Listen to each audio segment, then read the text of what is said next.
자, 이어서 이번에는 네이버에서 네이버 직원이 마찬가지로 극단적인 선택을 한 사건이 있었습니다. 자살한 직원이 심한 업무적 압박을 받았었고, 그리고 또 폭언에 시달렸다라는 그런 증언이 나왔다고요? 네, 그렇습니다. 지난달 25일 네이버 직원이 집 인근 근처에서 숨진 채 발견이 됐습니다. 근데 그 직원이 메모를 남기고 숨을 거뒀는데요. 그 메모 안에 말씀하셨던 것처럼 직장 상사로부터 굉장히 많은 스트레스, 폭언이나 이런 것들을 당했다고 하는 내용들이 포함되어 있습니다. 그로 네. 인해서 심한 우울 증세에 시달렸다고 하는 내용도 거기에 포함이 되어 있는 상황입니다. 이게 또 네이버만의 문제라고 보기보다는요, 사실 IT 업계 전반의 문제는 아닐까 이렇게 생각될 수밖에 없는 게, 지난 2월에도 카카오 직원이 극단적 선택을 암시하는 글을 남겨서 큰 소동이 벌어진 적이 있거든요. 네. 근데 회사 직원 평가 시스템에서 동료 의원, 싫어하는 동료 직원의 이름을 쓰라고 하는 거를 했다 그래요. 그러니까 그런 부분에 대해서 굉장히 큰 스트레스를 받았다고 하는데, 결국 고용노동부에서 근로감독에 들어갔는데 노동법을 위반한 사례가 6건이 적발이 됐어요.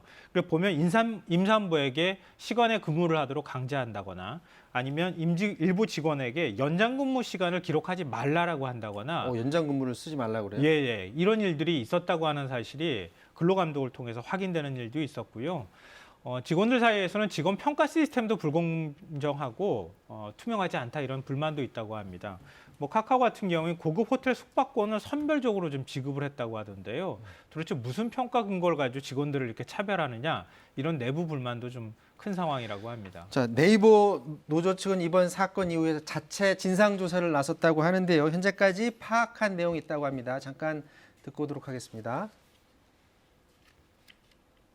가해자로 지목된 임원으로부터 폭언 등을 포함한 위계를 이용한 괴롭힘이 있었고요. 인사고과 압박, 또 부당하거나 과도한 업무 지시, 그리고 강도 높은 업무 등을 통해서 과도한 업무 스트레스에 시달렸던 걸로 저희는 파악을 하고 있어요. 이분이 예전에도 네이버 계열사에 계셨는데, 그때도 사실 폭언이나 그다음에 얼차려 같은 그런 일이 있었기 때문에, 사실 이번에 들어올 때도 익명 코멘트나 이런 데서 이분 문제 있다, 그런 우려가 많았어요. 해당 임원 밑에 있는 분들이 퇴사하면서 이제 퇴사 면담에서 해당 임원 문제가 있다 지적해서 개선이 안 되고, 오히려 신고한 분이 퇴사를 했었어요.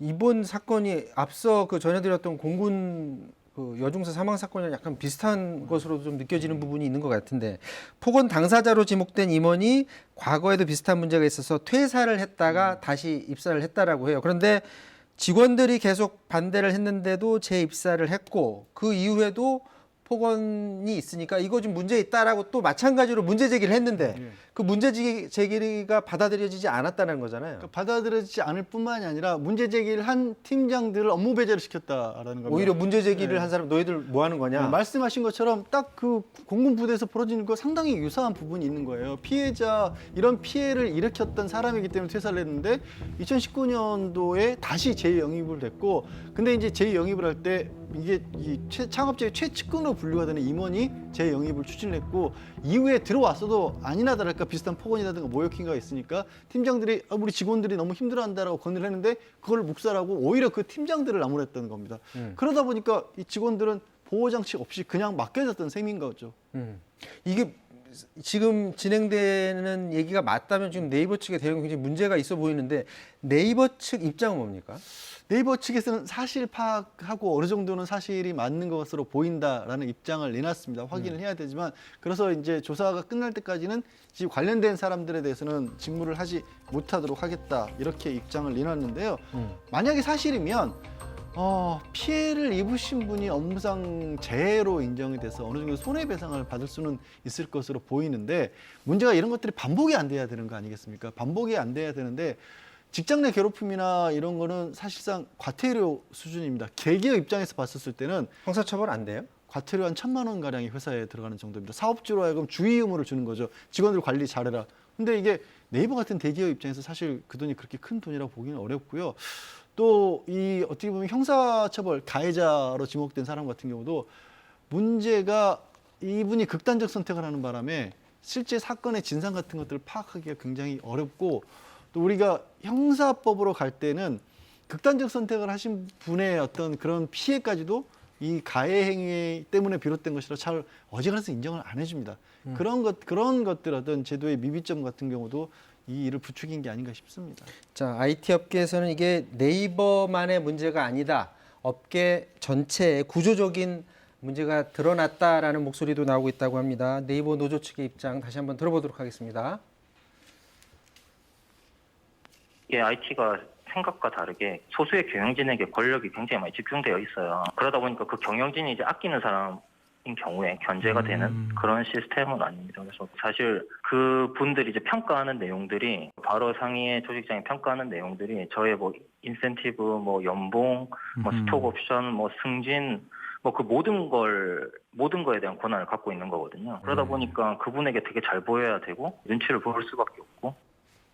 이게 어떻게 IT만의 문제로 봐야 되는 건가요? 사실은 뭐 이런 조직 내에서 문제 제기에 대해서 해결을 제대로 안 해주는 부분, 그리고 어떻게 보면은 조직 내에서 이너서클들끼리 문제를 해결하려고 하는 부분, 이게 꼭 IT 업종의 문제라고 볼 필요는 없지 않을까요? 그렇지는 않을 것 같고요. 뭐 다른 회사들도 비슷한 상황이 많이 있는데 IT 업계의 경우에는 사실 성과에 대한 스트레스가 굉장히 많은 곳입니다. 우리 네. IT 업계 하면은 그런 이미지 생각하잖아요. 청바지에 티셔츠 차림으로 편하게 직장 상사하고 같이 뭐 책상 위에 앉아서 대화할 것 같지만 실제로 그렇지 않다는 거예요. 그 유명한 일이 있었잖아요. 구로의 등대라고 게임 업체에서 거의 밤샘 근무를 매일 하다 보니까 매일 불이 켜져 있기 때문에 모 게임 업체를 구로의 등대라고 표현했다고 하는데 판교의 등대라고도 또 한답니다. 그러니까 판교 안에서 IT 업계에서 그 어떤 업무나 프로젝트를 수행하기 위해서 엄청나게 많은 그 노동을 할 수밖에 없는 상황이고 그 안에서 직장 문화도 프로젝트별로 움직이다 보니까 한 사람에 따라서 인맥에 좌우되는 이런 현상들이 나타난다고 하는 거죠. 이런 정근대적인 직장 문화를 좀 바꿔야 할 필요가 있고요. 그렇지 않을 경우에는 IT 업계가 계속 이런 문화에서 벗어나긴 좀 어려워 보입니다.